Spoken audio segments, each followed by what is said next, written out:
Many of my discussions are centered around someone who has a real issue or bone to pick with someone else. And I'll listen and I'll listen and I'll listen, because a lot of times people just want to feel understood. But then when they're finished feeling understood, they feel like they've had a shoulder to cry on, I will always ask the question, I wonder why Jim would have said that, or I wonder why Gail feels that way. And the person will usually say something like, well, I have no idea, I'm not Jim. And I'll say, well, no, I understand that, but if I think about Jim, I wonder what motivates him. And if I can start a discussion like that, more often than not, people will say, well, you know, he was pretty depressed over that issue last year, or she got passed over for that promotion, so maybe she's still feeling defensive about that. And it's my way of not manipulation at all, but helping someone gently, but directly start to see things from another's perspective. And that leads into helping them try to understand what someone's intent is.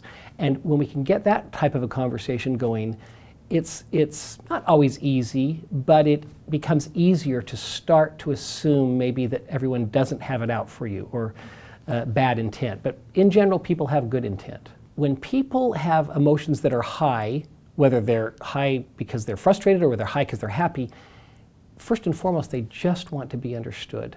We listen through what the late Dr. Stephen R. Covey used to say, we listen through this autobiographical lens, and then we have this autobiographical response. So we listen with the intent to reply, not to understand. But the most effective people, and therefore the most successful, influential people, they listen with the intent to understand. So reflective listening, and this is nothing new, but boy, it's new to practice it, because everybody reads about it, hears about it, and yet I see them not model it.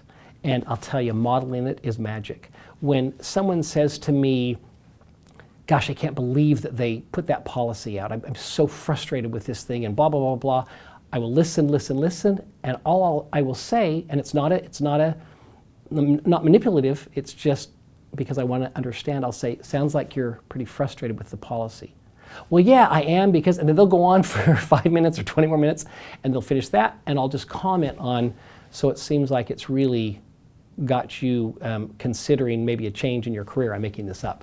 But you do reflective listening, take the time to do it, you will start to get to the heart of the real issue. And 90% of the time, it's not, in this case, the policy, it's something way underneath.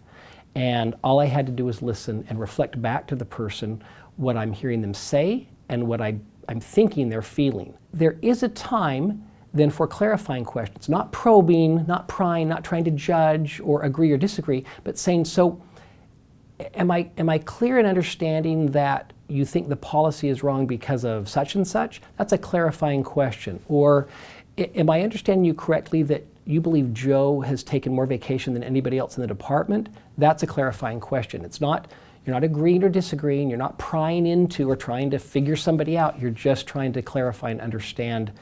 It's like giving someone psychological air or oxygen, if you will.